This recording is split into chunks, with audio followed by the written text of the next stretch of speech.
Hey, this is Carlos Cavallo from datingadviceguru.com. I've got some more secrets to unlock his heart today from, of course, the Dating Advice Guru. And I want to ask you, are you empowered?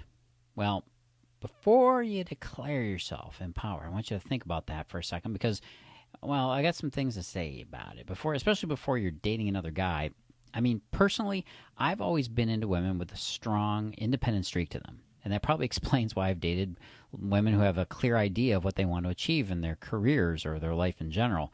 Being an achievement-driven person myself, well, I've had fulfilling relationships with women that have basically that same vibe. But in some cases, I've never gotten past a few dates with these empowered women. And I put empowered in those finger quotes. You can't see my fingers, but I'm making finger quotes right now.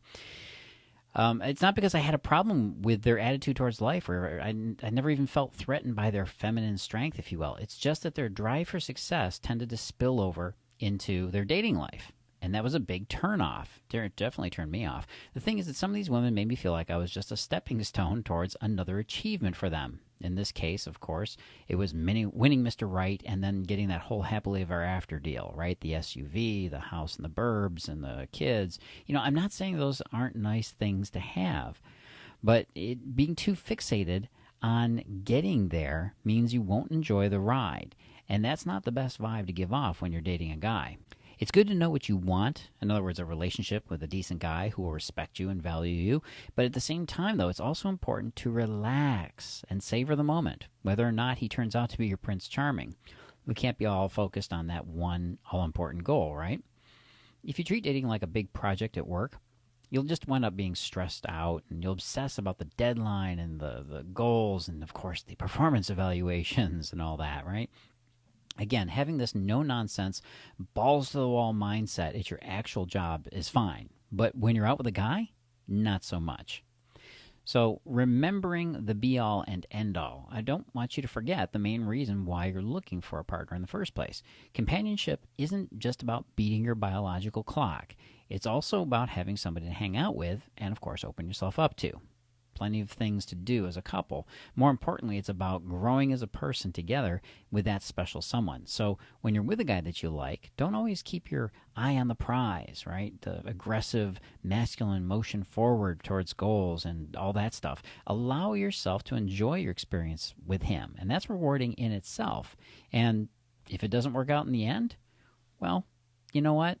No big deal. Take those lessons that you learned and move on with your life. Look, I get how stressful the whole process of dating can be for women. I really do get it, because it's also stressful for guys, believe it or not.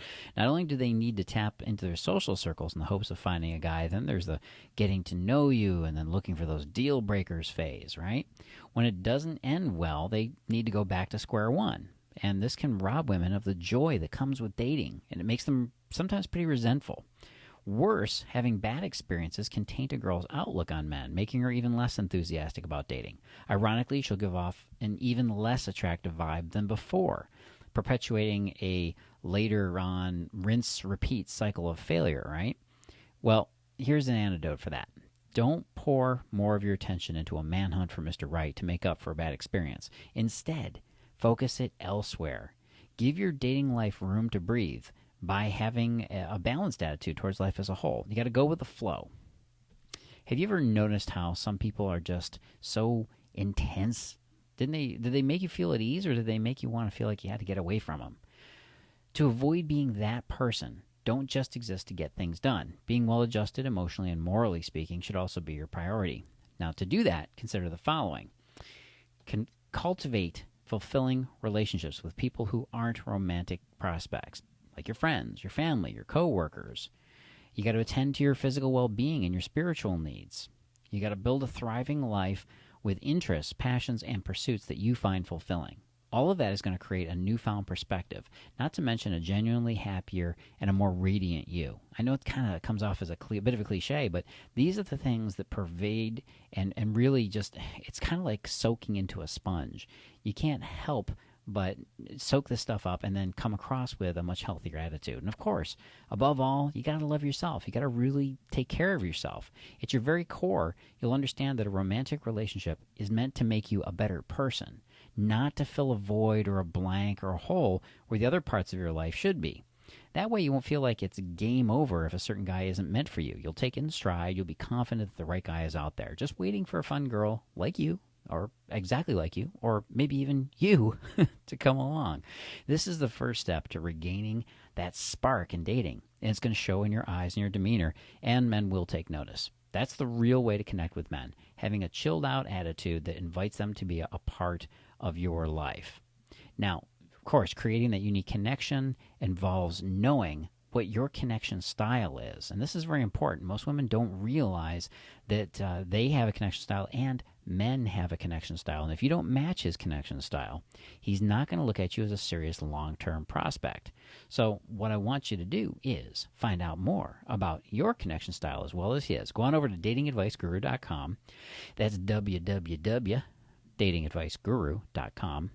And up at the top there, you'll see a little link. It says the connection code. Click on that link, and I'll teach you a few things in the video about men's connection styles and how important they are, absolutely important they are for you to understand if you want to make a long-term relationship work. Go on over there, and I'll be talking again soon. Of course, go over to datingadviceguru.com anyways for more articles like this. And, of course, get on my newsletter so you get the latest and greatest, coolest stuff of all, and some free gifts. Down in the lower right, you'll see a little bonus there. You can get the first chapter from my connection code program for free.